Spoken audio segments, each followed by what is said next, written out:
Okay, so thank you for that introduction and thank you for having me here today. How many of you have heard of life coaches, executive coaches, and all of that? Parent coach? Many, okay? So you all know what I'm going to really talk about, right? Okay, so this topic real you and like what he said, I was working with City and I had to take a break. I'll tell you why I did all of that and how I became a coach and what I do basically with all the knowledge that I have gained. Okay,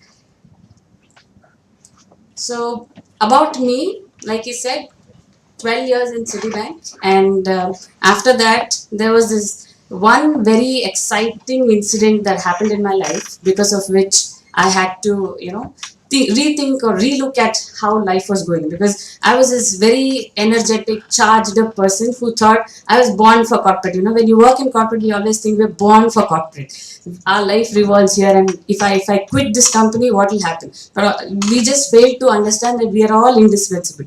Today we quit, there is somebody else filling our place, immediately right after that. Yeah.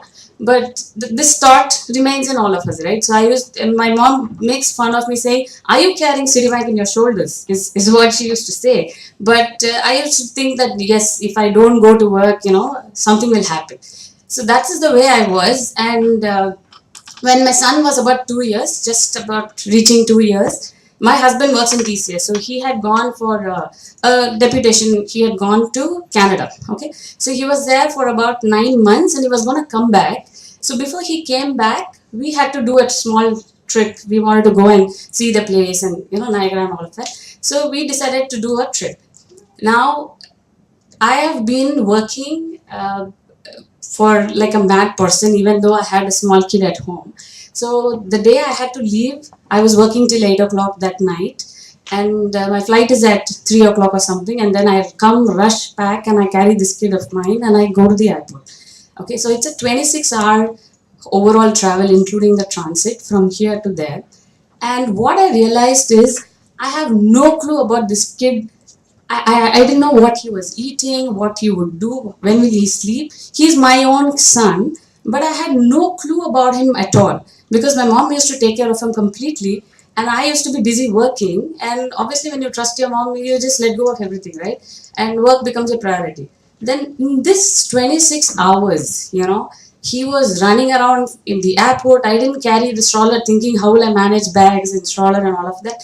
So there was this first round that we reached Frankfurt, and if you've seen the Frankfurt airport from Terminal A to Terminal B is quite a walk, right? So by the time you reach Terminal B and then I put him down, he runs back to Terminal A from where we started. So this is happening again, like, and every time I drop him down, he runs back. And so that 5 hours without a stroller, I had to manage him in that trolley. I had put my bag, made him sit there, and 5 hours we were going round and round the airport, as many rounds as possible. And I was physically so tired, mentally tired, because I hadn't really slept well in the flight as well. So this whole trauma of this 26 hours was crazy for me. And when I reached Canada, and that 3 weeks is when I really thought, what am I doing in life? I have decided to have one kid. We were very clear we're going to have just one kid. And I don't know anything about him other than his name, which we kept. Okay. And I'm like, if I don't know what he does, and if I can't connect with him, what am I going to do as a parent, eventually, right?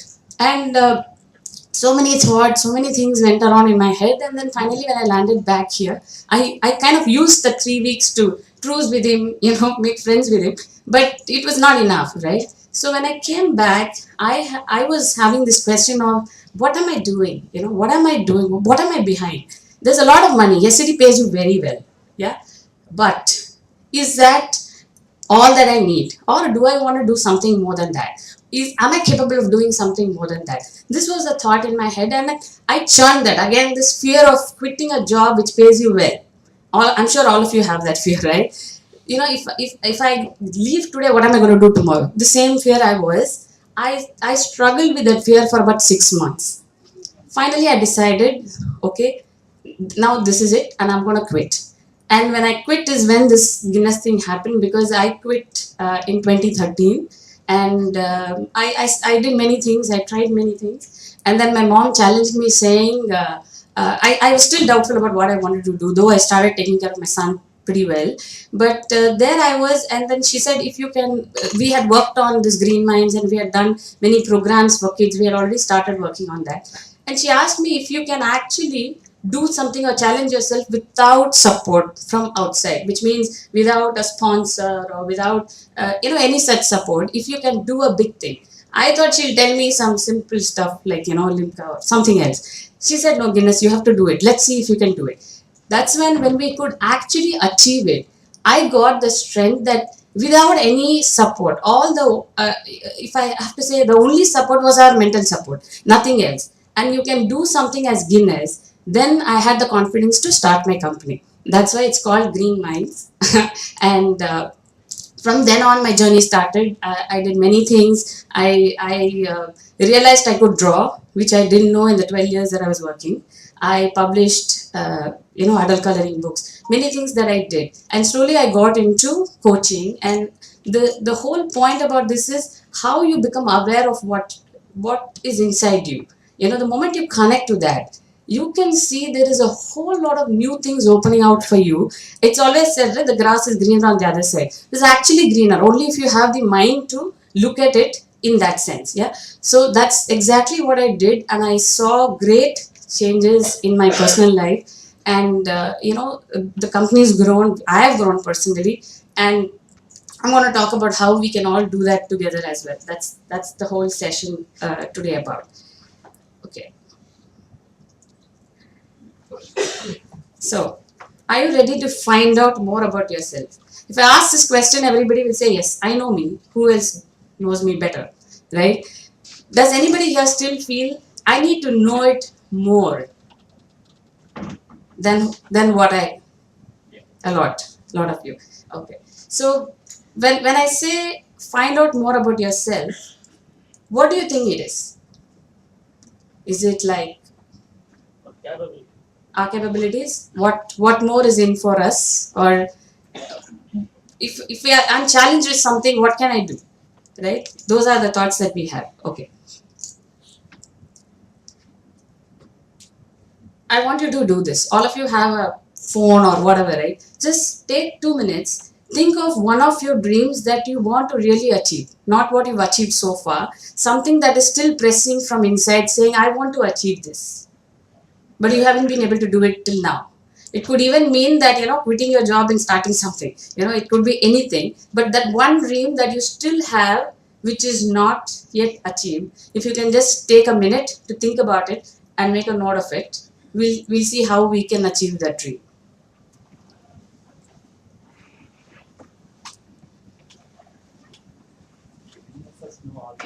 You all know?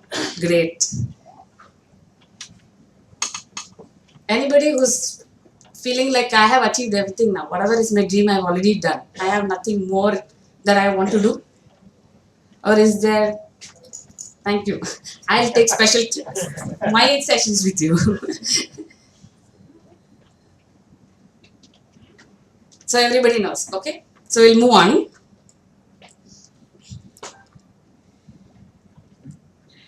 Okay. Think of how your life has been till now. Why do I do this? Is when we coach, okay, most of the time, whatever we do today is what we have accumulated as a child. And that's why we work predominantly with preteens. Because the age 8 to 12 is the age where we experiment things. Okay? Whatever we've learned till 7 is all what we will listen to our parents. We'll be very obedient till 7. The moment the child from 7 to 8, the parents will start saying, now he doesn't listen to me. There is something which has changed in him. Nothing has changed. That's the age group. Because 8 to 12 is the age when children start putting into use whatever they have seen till 7, whatever they've seen their parents do or the neighbors do or the teachers do, they put all of that into practice. And that is the age of formative years, I would say. The childhood till 7 is different. So in that age, 8 to 12 till we start the 13, whatever we feel comfortable. Say I have seen somebody smoke, okay, and then I have thought that, oh, smoking is good because it's very stylish. You just put this and we do all of that. If someone has connected with it and found it interesting or fun, they will land up to become a smoker when they are probably an adult. Okay, so all these information that we accumulate, this is the age group. So when we coach people, when we coach adults, especially ones who come with something, I don't know why this is happening to me or all of that. There are some impressions that they have accumulated during this age group. That's why we do a lot of work in that age. And how has your life been? So from childhood, when I was a child, I wanted to become a chemical engineer. I don't know why. Okay, but I always wanted to become a chemical engineer. And then later things changed. So, but I still connect to that somewhere when I have to do some homemade soap, or I want to try such things.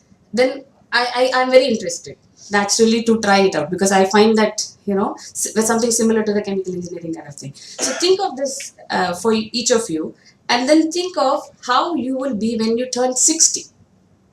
Okay, so we're all in the path towards 60, right? So is it looking nice? How is it looking for you? When you turn 60, I know all of us will retire, or I won't retire, but many of us will do. How are you looking at it? Anyone? I want to retire in some Coimbatore house or some very calm place. That's what we all say, right? Some very small house. But today we'll be running behind one of the big houses that we can buy in Chennai. But what we want to do when we are 60? Buy the smallest house possible, the simplest way of life, and that's what we'll say. So if you think of it like that, where do you want to be when you're 60? Okay, is this the way you want it to be? Are you satisfied? If no, do you know why? If at 60 I want to do something, and is your life going the same way as you expected, or has it gone through a lot of changes and you're fitting into things? Are you blending in to the environment and say, oh, I don't want to do this, but I have to do this. I don't want to work in a corporate, but I'm doing it because I have to fund my family, I have to put my kids into education. Is that what is running, or you're feeling, no, it's going the perfect way how I want it to be? How is it? Nobody will say perfect. Okay. Why? The environment is like that. Environment is like that. We always fit in, right? Wherever we are, we will blend in, fit in, and then we start making things the way others have set it up, right? Okay. Why? Any specific reason? Yeah, we'll become the odd man out, and it's very difficult to stay in an odd man out space, right? Okay. So some reasons that I have seen through my coaching journey with adults is, our focus is on others and not ourselves, because we don't want to be the odd man out. We always want to blend in and fit in, right? We believe that problems come from outside, because problems always come from outside. There is nothing that we trigger. We are in always a good space. We look for solutions for problems again outside, because the problem itself comes outside. Where will we look for solutions? Outside. Okay.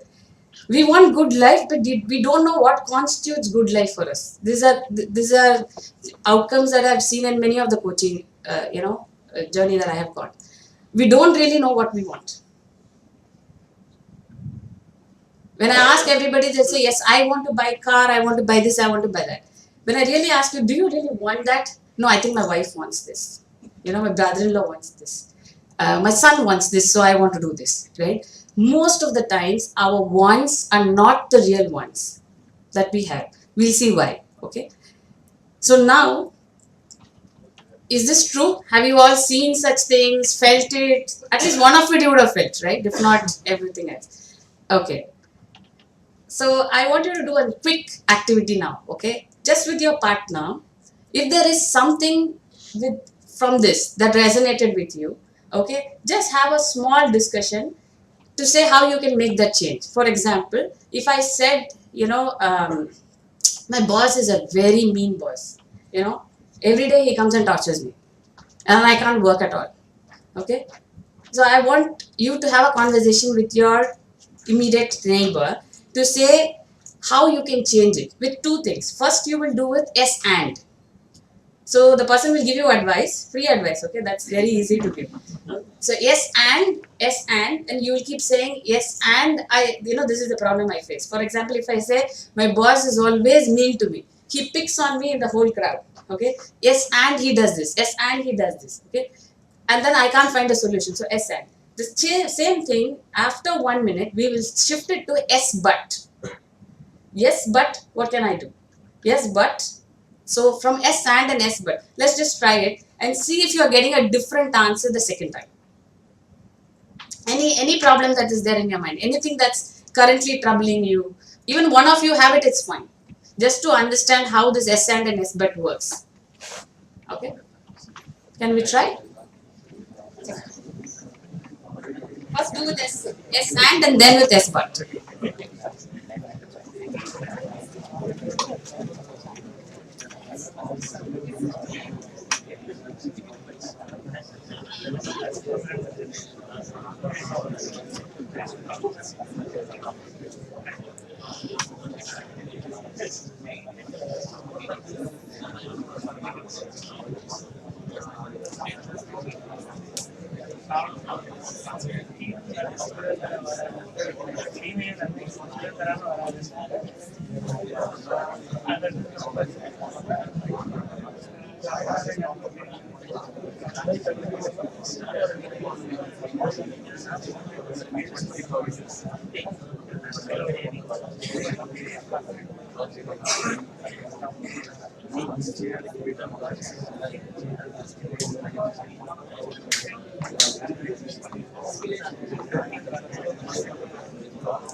Done? Done? Okay. Still talking.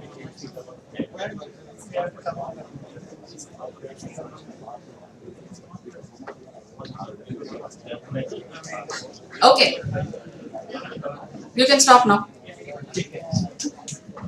Okay. So S and, how was that? How was S and? Anybody? Yes, and lot of problems we share. Lots of problems. We'll keep saying, oh, yes, but. How was S but?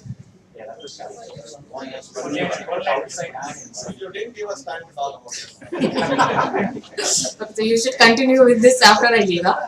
Okay. But you got the idea, right? S and is always with I am blaming something outside of me.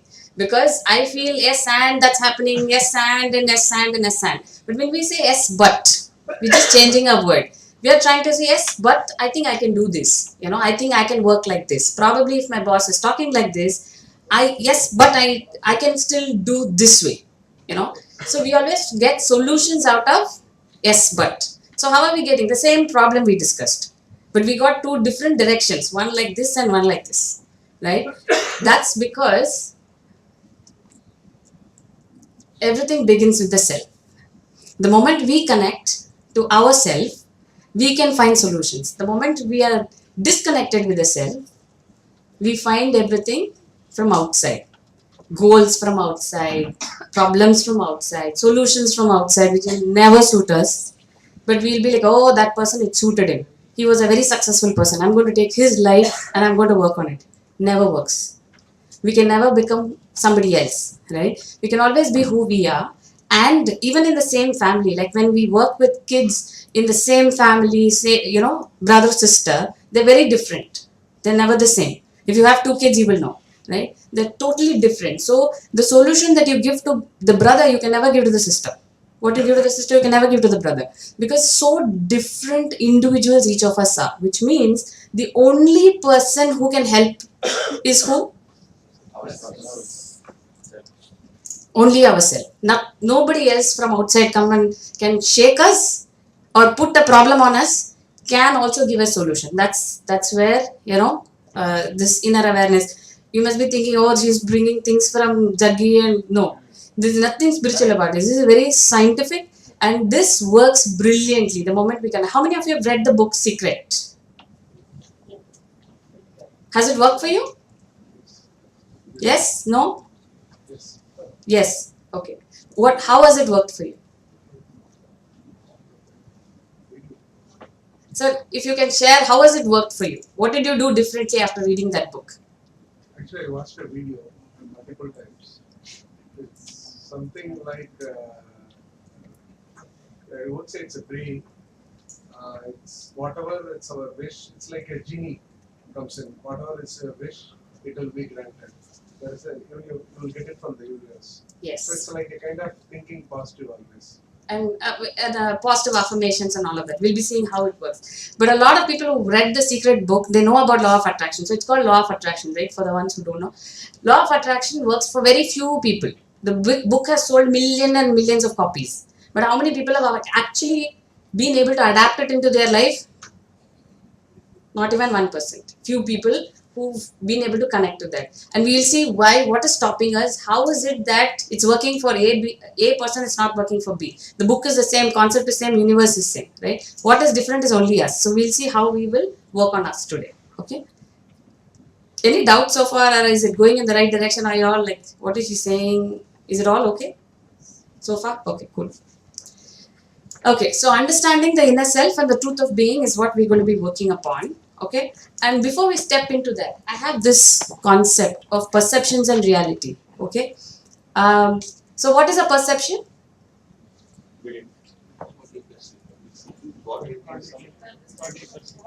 Correct. So it's like reality could be different from perception, right? Most of the times, our perceptions are formed from what we have seen, believed, read, learned, experiences of others, us, all of that. Based on that, we create perceptions. But the reality could be completely different, completely not what we have experienced or what the truth is. Okay. So we have this small story which I want to share here. It's called the allegory of the cave. Okay. So if you see this picture, okay, everybody's able to see the picture, right? If you see, there is a wall, and there are some people behind the wall, and there is a fire lit up behind, and there are shadows of whatever they are showing in the front, right? And there are people who are sitting cuffed, before the wall, in the side. All they get to see is shadows of what has been shown from behind. They can't go back, they can't turn because they're all completely cuffed. The only thing that they get to see is the shadow, and they've been cuffed like this for many, many years. Okay, and suddenly they uncuff one guy who's gone on top. Now this guy somehow struggles to walk. He goes up, and then he starts working, and then he can't see for a few days because he's been in a cave for a long time. He gets his vision and all of it, and he sees his own shadow falling down, and that's when he realizes the sun causes the shadow, and shadow is not the reality, but the reality is him. But all along they've been believing that horse and probably the jug is of the same size. That's the reality for them till then. But the moment he came up and he understood all of this, he was so happy because this is like an eureka moment for him, right? I want to go and tell my co-cavemen or cuffed guys, I want to go down and tell them. So he runs down to tell this new thing that he has found, saying what you guys are seeing is not real, but what real is what's happening on top. These are all shadows, and that's how it is. And dogs walk, they bark, they do many things, which is what he wanted to share. Can you guess what the other cavemen would have told him? Absolutely. They laughed at him. They said, "You're such a fool. What you're saying is not true." And then they bet him, and then they threw him out. Okay. So the whole point is, whatever we believe can be very different, and all our judgments and other things come in our way. Okay. So I'm giving you this because when we work on the goal that you've just thought of in the beginning of the session, there'll be a lot of perceptions and realities that will come in between, and we'll have to see how to uncover that. Okay.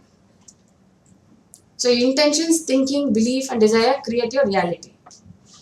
So whatever we think, whatever we believe, whatever we desire becomes our reality. If I want something, then I start thinking about it, and that's how it comes. What about judgments?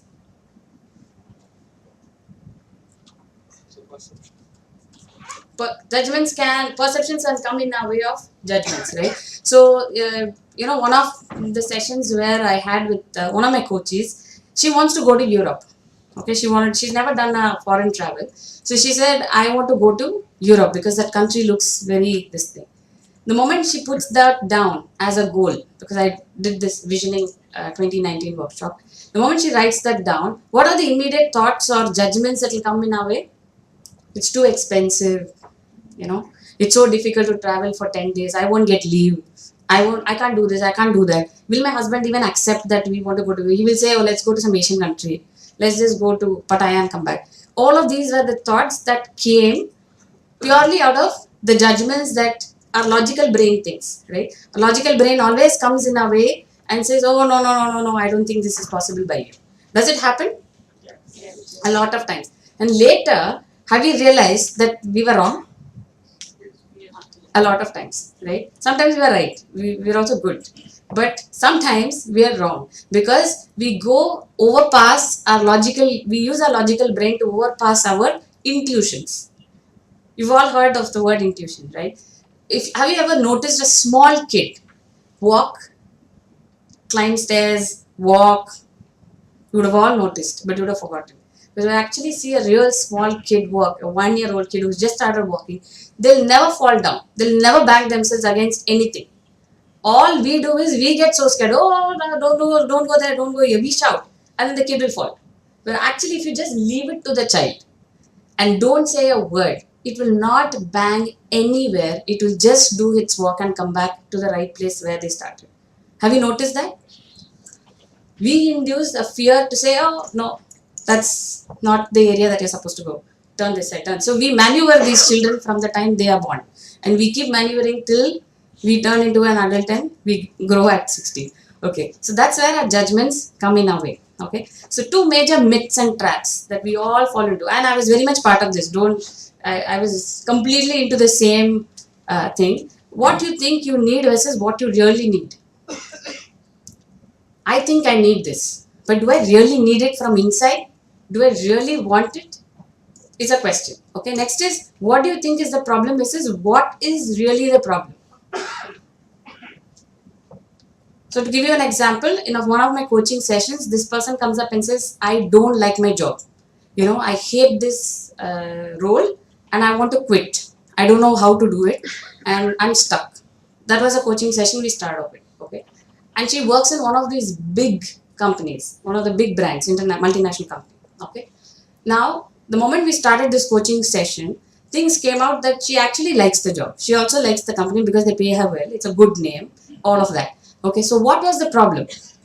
The problem really is that people in the team was not very comfortable with her, or she was not comfortable with them. So she connected that to the job, to saying I want to quit, to all of that. So we think this is my problem, but when we actually go 2-3 layers down, we'll realize that was not my problem. So if you had solutioned the problem that came up in our mind and shifted the job, what would have happened? Nothing would have changed. We will still be in the same space. That's why most of the times when we achieve some goal or when we solve a problem, we never get satisfaction. We feel something is still lost. Oh, I want all this money, but there's something missing.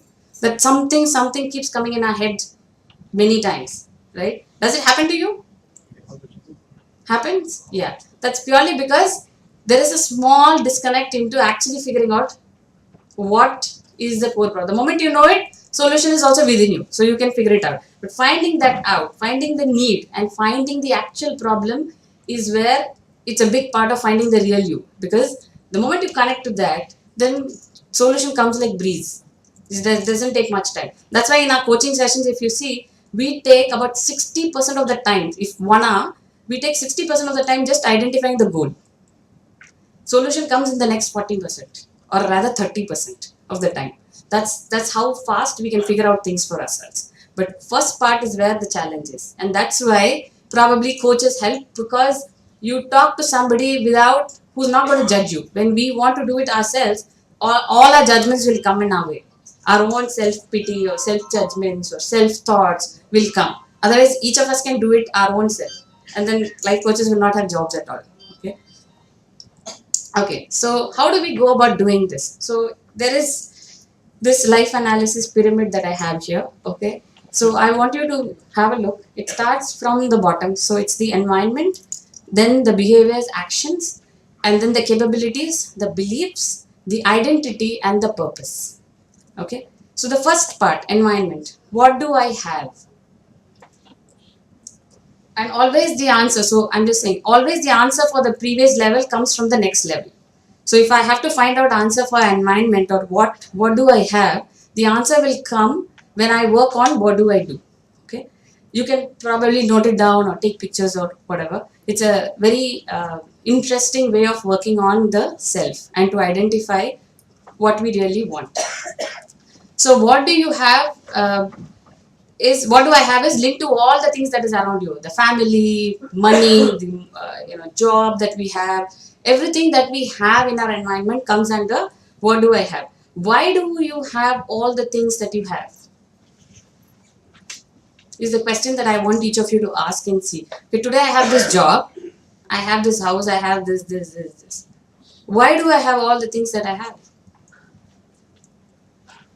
Because everybody is Because everybody's had. make a living. Somebody wanted it at home, somebody wanted it, I wanted it. Okay, so Need for survival. need for survival. Okay, so Make a living out. to make a living. Okay, so To that's satisfy the wife also. yes, to satisfy the wife. Okay, okay. So always, what do I have? Try to answer this thing. You will get more deeper answers when you actually sit with this pyramid alone in a very calm space and try to connect to this. You will figure out many deeper things about you, on your own. Okay, this is like without a life coach working like that kind of thing. Okay, next is behaviors and action. What do I do? Connecting to certain actions or actions influencing everything that we have. So if I have a house or if I have a job, what are my actions? Every day I go for work or every day I do this. These are the actions that I display. These are the behaviors that I display. So why do we do what we do now? Survival, you all said. Okay. How do I choose? Next is capabilities. How do I choose? Different factors influencing our choice. So, in the same case, my initial choice was I have to work in a corporate. Why? Because I have to survive. Why? Because I have to earn. Why? Because I have to make a living, and so on and so forth. So when I answered what do I do? I work here, I do this, I do that. And why do I do this? Because I need all of this. But why do we choose what we choose? Is there another alternative way to do that? If this is not giving me satisfaction, if this is pinching me from inside, can I do it differently? You all know Otto Annadurai. I'm sure everybody knows. You would have never dreamt that in a day he makes about 6,000-7,000 rupees. No auto guy makes that kind of money. Even people, engineers don't make that kind of money. When they join, they make about 15,000, 20,000 a month. He makes much more than anybody. And every speaker session, do you know how much money he charges? Every session that he does, 50,000 rupees he charges for 1 hour session. He travels, he goes, he does all of that. And then he drives, you will see him on the road. When you travel in OMR, he does a speech in TED. The next day he comes back, he's driving his auto. What would we do? Take a day's break, no? I earned 50,000 yesterday. I've crossed the mark of what I want to make this month. Why should I, drive auto? But he does, because that's his passion. He chooses to drive auto because that auto has today given him that identity. And he has made a living out of that. So he connects to it. That's when his auto is different. Otherwise, we have another million auto drivers in Chennai. Why is he so different? Because he loves what he does. If you ask any auto guy, Anna, eppadi irukeenga? Yema kekkuringa, he will start off. His full story he will narrate. So it's such a headache we will get by the time we reach the place. Because unnecessarily we would have just asked something and he would have said that is not okay, this is not okay, this is full story he would have told us. Why? Because they don't like that job. They always look at the ones who are traveling in their auto as, oh, they're doing so well. They're going and I'm dropping them in, Ramanujam IT Park. They must be earning so much money. So their mind is never on him or, whoever that is. So that's where when you answer this question, why do we choose what we choose, you will get a lot of insight into how it is helping you where you want to be. In the first question, when I'm 60, do I want more money or do I want more health or do I want more peace of mind? What do I want? All of it. All of it. Do I lose everything now and gain it later? Can we gain it later? Never. What we will do when we are 60, we'll think, oh, I should have done like that. I should have done like this. Why did I waste my energy? Why did it? Many parents, so I coach parents. Why am I saying this is, yeah? We think at 45. We start thinking at 45. Okay. So why I'm insisting on this is when a parent comes to me and says, my son doesn't listen to me anymore and I have spent all my life working with this kid and I quit my job. There are so many mothers who quit just like me. But I didn't want to do this mistake of quitting and sitting at home. I would sit at home provided I'm doing something productive for myself as well. Because for me, bringing up a child is equally important as developing my personal self, right? But many mothers, what they do is they think taking care of the child is their life goal. The child will listen to you till 8, 9, it will start snapping out. By the time 13, it will not even ask you whether you've had your food or not. Right? We're like, oh, you are the mother, no? You should know how to eat. Why should I ask you? So I coach people where parents come to me and say, I have completely disconnected with my kid now. The kid who was so loving with me, every day one hug and all of that, doesn't even look at me now, it slams the door on my face. Why? Because we don't give that space. We expect the child to be the same as when the child was born. It's never the case. Then what happens? Then they have so much of time. They don't know what to do. There's so much of vacuum in their life. Then they start, oh, now I will start a business. I'll start tailoring. I'll start this. They would have been big corporate people working in, IT, earning a lot of money. And they'll be doing what? Later doing one chuttu thing just to keep them busy. Right? Which is very difficult because personally, you lose your identity because you're trying to do something for somebody else. Even though it's your own kid. Let me be very frank. Okay. So that's why do we choose what we choose? Can I choose it differently? Will choosing differently give me what I also want from myself? Okay. Next is beliefs. What do I believe in? Matter of personal belief, positive, limiting belief. We'll be doing quite a bit of work on limiting belief also. Why do we believe in what we believe? Okay. So another story for this is if a child, say, goes to school, say 6-year-old or something, okay, the child is asked to color. Every day the teacher is giving one sheet of coloring sheet and then the kid is coloring. So one day the child is like, oh, this tree, let me do it differently. So the child puts everything ulta.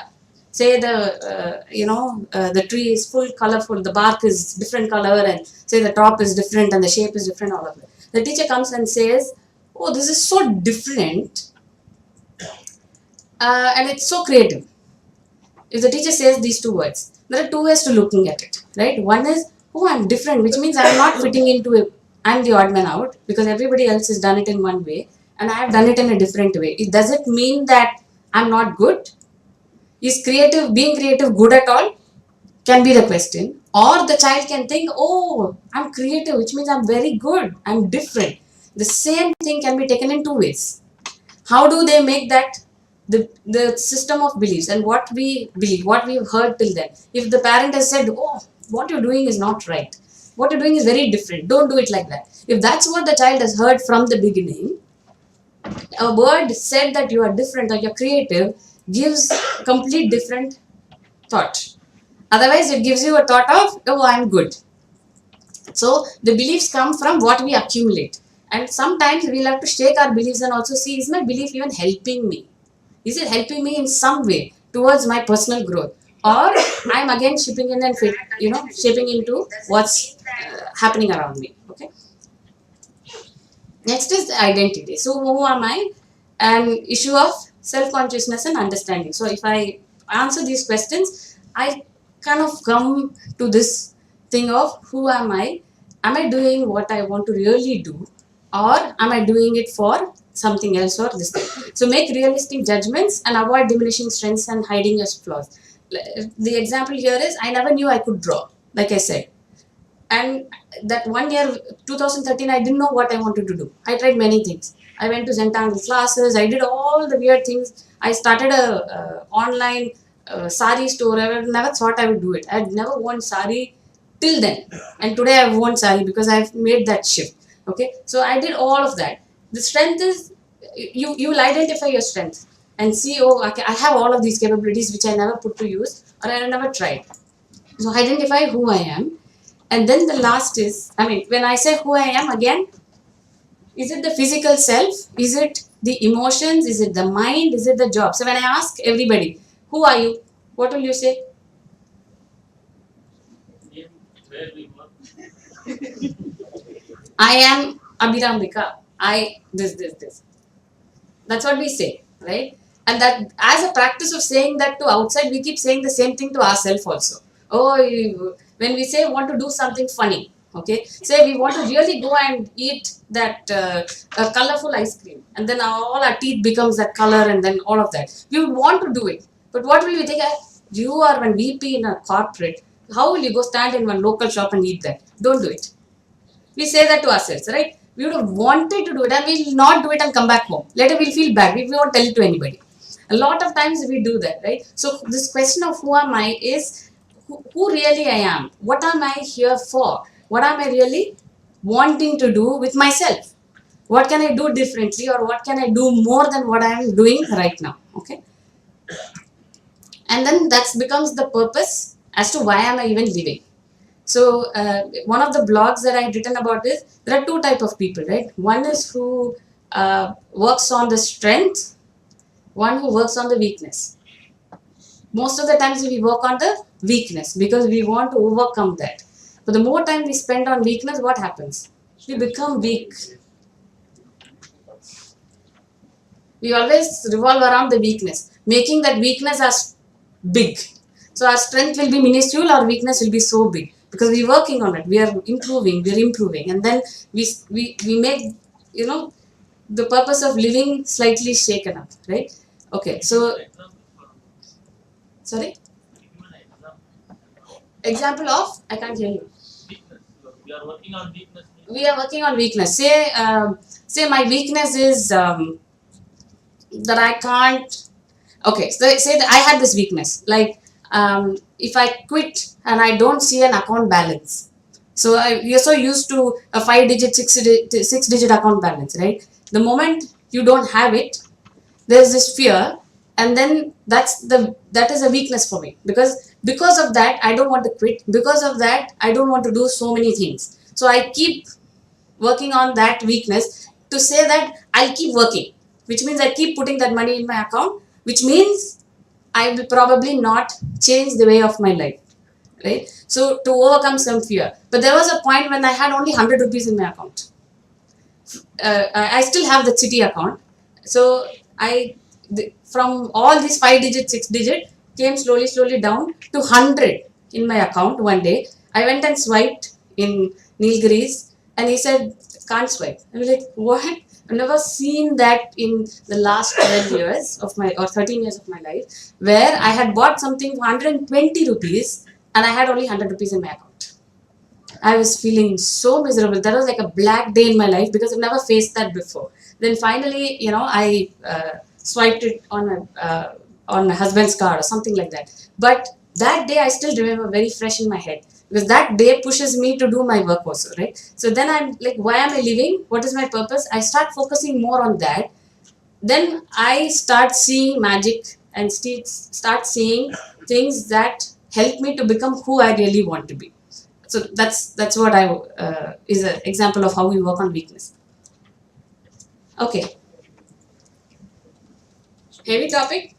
Can you say that the balance you had, say for example, but can you say that that's a weakness that you worked on economy? Yes, we could say that, but I didn't work on the money part. So I identified my strength, saying now my strength is to probably become who I want to become.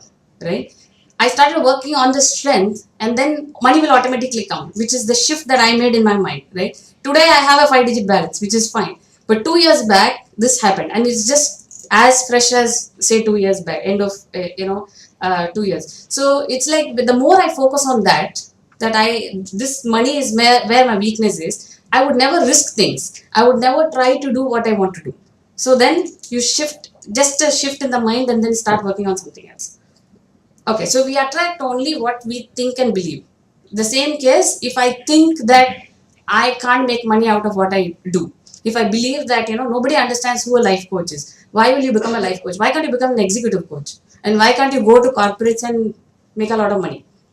Why do you want to work with kids? If these are the things that comes in my head, then obviously that's what I will attract. I won't attract any customers. I will never get somebody who's wanting to work with me, right?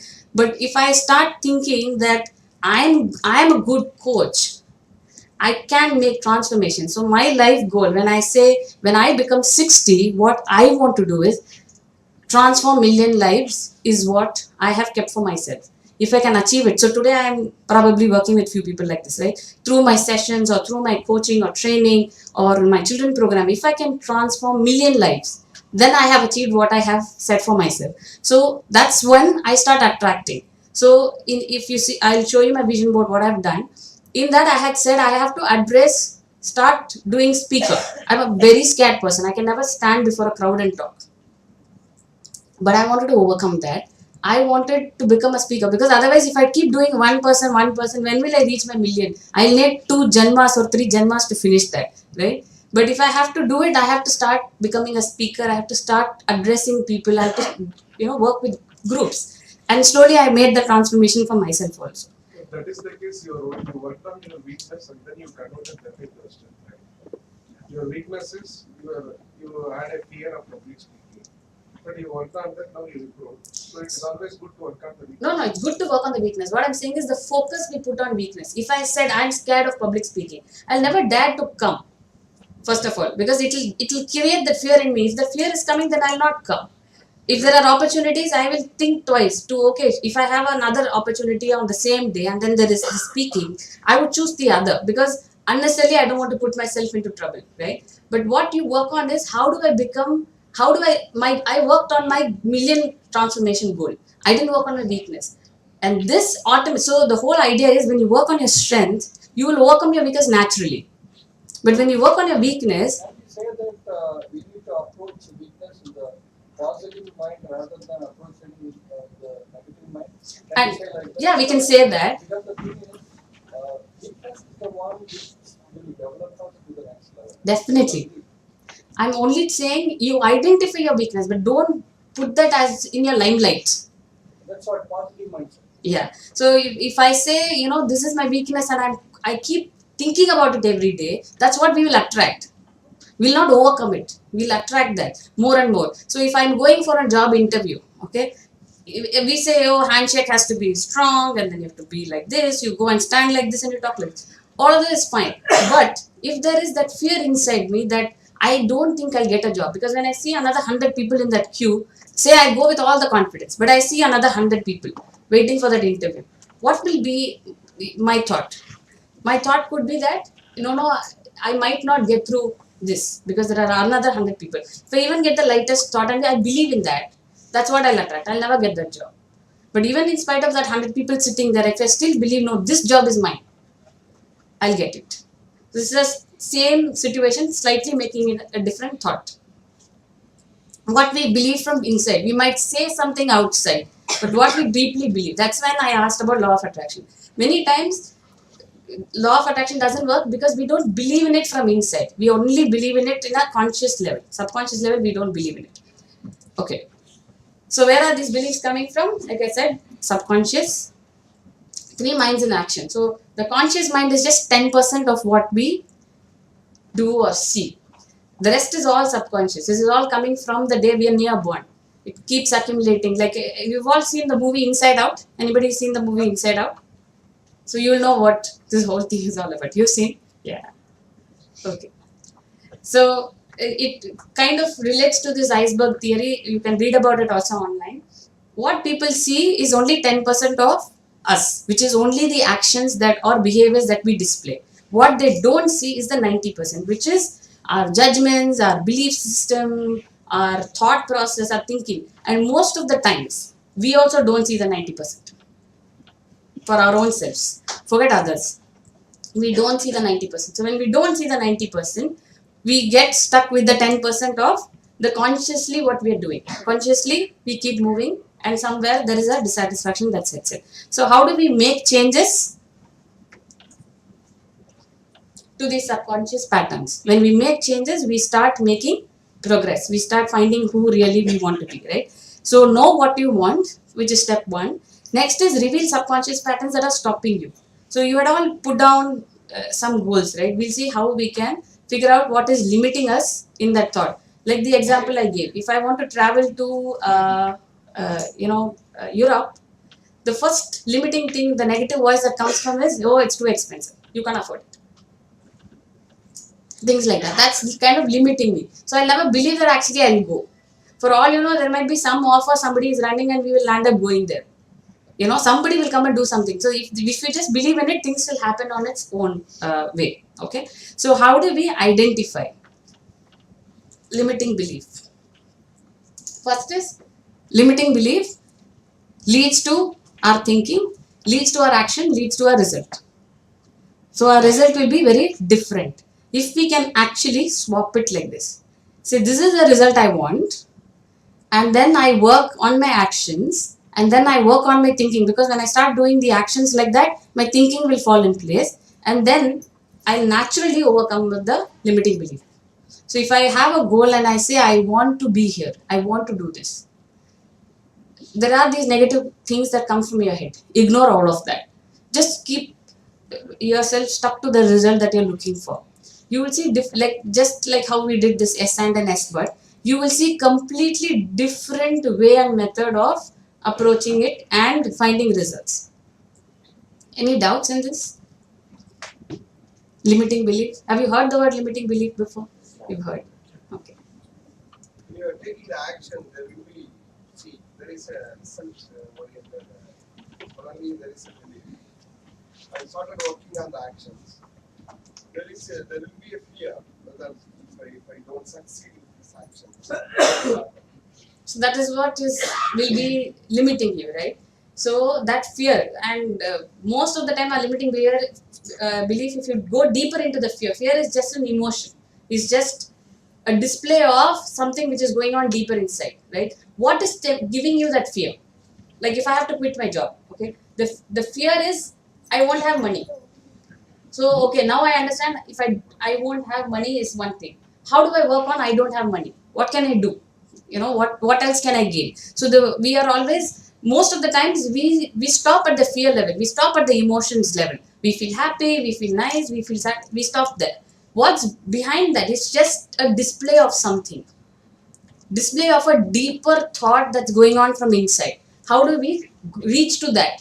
Don't stop at the fear. Go a step behind it and see what is that going below that iceberg, right? Go and see what's giving you that fear first of all. Like how we do root cause analysis and all of it you must be doing at work, right? Keep going 2-3 steps below, like peeling your onion, you will figure out the actual problem. Once you know the actual problem, you know how to solution it. Yeah, when I was preparing for my PMT,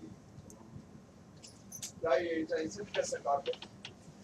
Around me, most of them are discouraging that you will not succeed, we failed many times. So, but I was putting the effort. There was a fear in my mind also. When I paid my exam fees, my friend was sitting as a side of me and saying, hey, already I lost my money. Don't do that.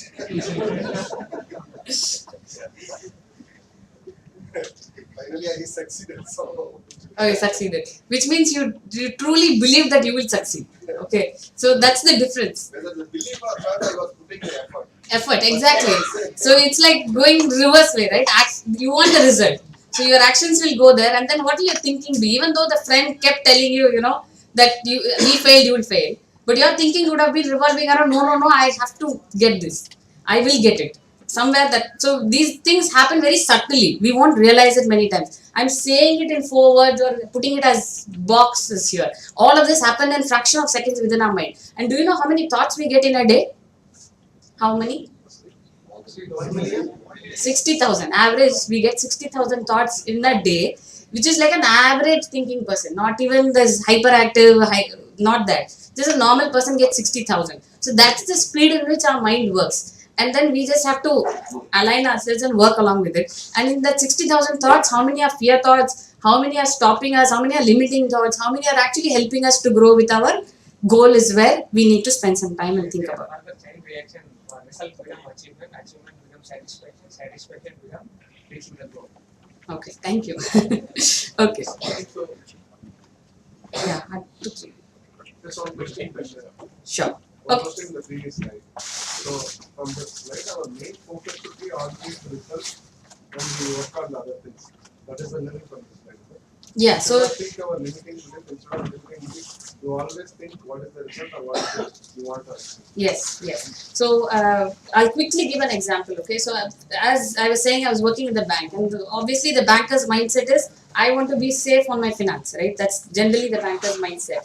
So before my kid was born, which is 2010, before he was born, my only thought was I should buy a house. This is very silly when I think about it now. But my only every time, we used to go for checkup. I'm like, oh, I'm gonna deliver. We haven't still bought the house. Still, but my husband said, when the kid comes out, he's going to ask where is the house, because that many times we've spoken about the house. It's so dumb. Just stop it. But I kept telling myself, no, house has to happen. House has to happen. Okay. So trust me, in Jan. So my kid was born in March. In Jan that year, suddenly one uncle comes, and not that we had some account balance. We are these people who spend everything that we earn. Okay, so there's no money to buy except for 50,000 rupees that we had. So there's this uncle who has a pressing need to buy a house. He comes to my dad and says, "Tell me if you have somebody who wants to buy a house in Perungudi." That is. So that time Perungudi houses were selling at 50,000. 50 lakhs. Sorry. So he gave it to me at 28 lakhs because that's how much he needed. He said, please, if you can give me this money, I'm good, because I don't have the time to, I have to pay my other house. I don't have time to actually go behind a buyer, or I'm not looking at profit in this. I'm only looking at moving into the next phase. So he gave me that house, and within my son was born in March, I said. In Jan, I registered the house. Okay. And the registration also funny. So usually in TCS, they don't pay you bonus or salary anytime before 29th. Okay, they always pay to you on 30th or 31st. That's the last day. That's when they pay. So that month alone, my husband got his bonus of about 1.8 lakhs on 26th. He's like surprised. He's like, how did TCS make some mistake or what? How did they pay this before?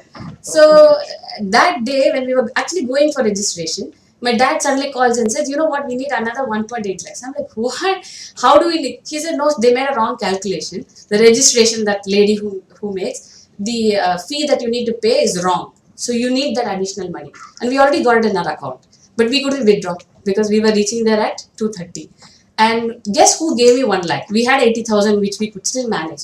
But guess who gave me that 1 lakh? Any guesses? Exactly. The registration person gave me 1 lakh. Said, please register, madam, because if you leave it today, this person is going on leave, and then your house will not happen, and that uncle is going on leave after that. So then my child would have born in March, and I could have done it only in April. See, your relatives don't give you 10,000. That person gave me 1 lakh, which he had kept to buy her registration papers or documents. She said, you come and give it to me tomorrow. So I got 1 lakh from her. I registered my house on the day, and I got 1 month rent. We didn't live in that house. I got 1 month rent before my son was born. Okay, that's how powerful your thoughts can be, and magic can happen is what I want to say. Because if you work on the result, your action, thinking, everything will work. If you work on your limiting belief, I would have been like, I can't buy the house. I would have been there, probably still in a rented house somewhere, right? Okay, now just go back to the dream that you've thought of, okay? And then you can do this even later, but write down everything that's coming in your mind which is stopping you from achieving that. Whatever is limiting you, saying, oh, this, all your logical stuff, whatever is coming to your mind, write that down and see. You could do this after, the session, or when you go home, relaxed, calm, whatever. And then see how this is limiting you and what you can do when you think slightly differently and work on the result and not on those things which you've written down. Once you write it down, throw that paper. Start afresh. Now go back from the result. This is what I want. How do I work backwards? And how do I actually get that? Whatever I want. Whatever that dream is. One of the problems with this is being in IT, we are used to doing root cause analysis and good project management. In real life, at home, we apply that for every small Yeah, I idea. know. I've been there. I think it's better to marry or get adjusted with people who are not done PhD or whatever. No. I'm a listening person in my home. And my husband is a very open-minded person, looks at results and works towards actions. I look at actions, drills, everything, and I don't achieve my result. I know, happens. I don't know, seriously, this is what. It's not only with PMA, it's with all corporates. That's how we're tuned. It's like a DNA in you, which you have to uncover. You'll have to see how you overcome the DNA. It's still there in me. Sometimes it crops up. When my mom says, "Oh no, that's not what you have to be," then I change. So it happens. That's when you speak to somebody as like a coach or someone, you are talking to someone who is in that space, who reflects only what and say, "Oh, this is what is happening within you," which you don't realize, and then you figure it out. So that's why in everyday's life, we should start interacting with non-IT people and field vendors. We learn a lot from them. Absolutely. Rather than doing absolute project management. So I'm not the reason for this, huh? Okay. Thanks for sharing, and we'll see how we can do it also. Anyway, so these are some questions which you can probably try when you're doing that dream. Work on it. See what are your feelings, what's happening, and what has been stopping you to do it till now, and what can actually kindle in you that you can start doing it later. Okay, and then how do we manifest this? Is like I said, universe brings. So, he said, which is great. So how do I desire and how do I expect? Is if you are expecting to buy a car, what should we first do? That's where we will come. We'll see how to do that. What should we first do? Empty a garage and keep that space open.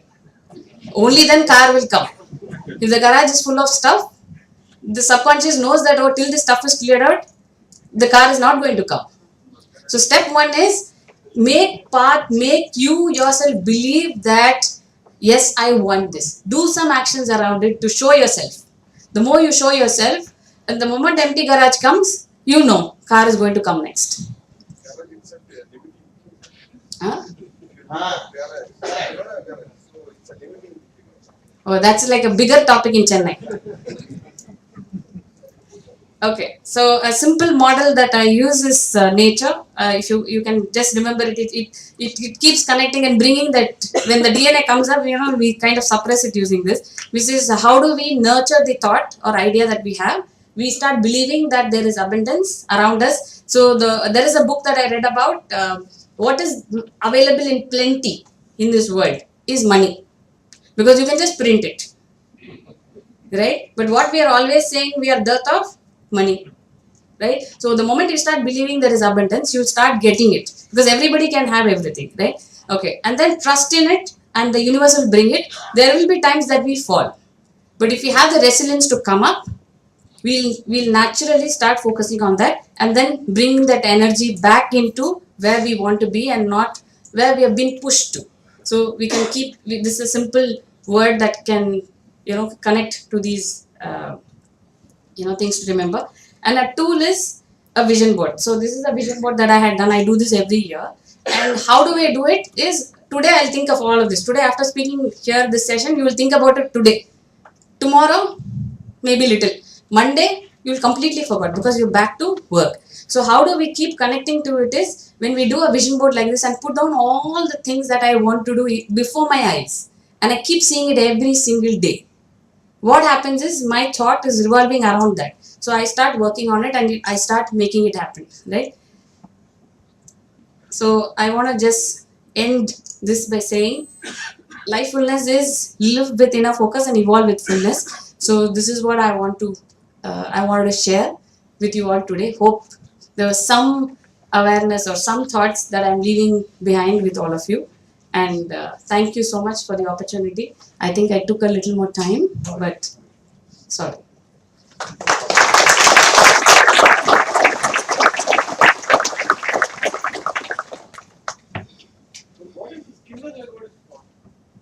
Okay, that was on on sustainability. So my company Green Minds, we work on self sustainability or self transformations. So it was a pledge that we got people to take. We had about 1,23,000 and odd kids take that pledge across Tamil Nadu, and to see that they follow whatever we've said. Some is what we did. Thank you. Please can I invite on behalf of Chennai chapter Arun Sitaraman VP volunteering to hand over a memento to our chief guest.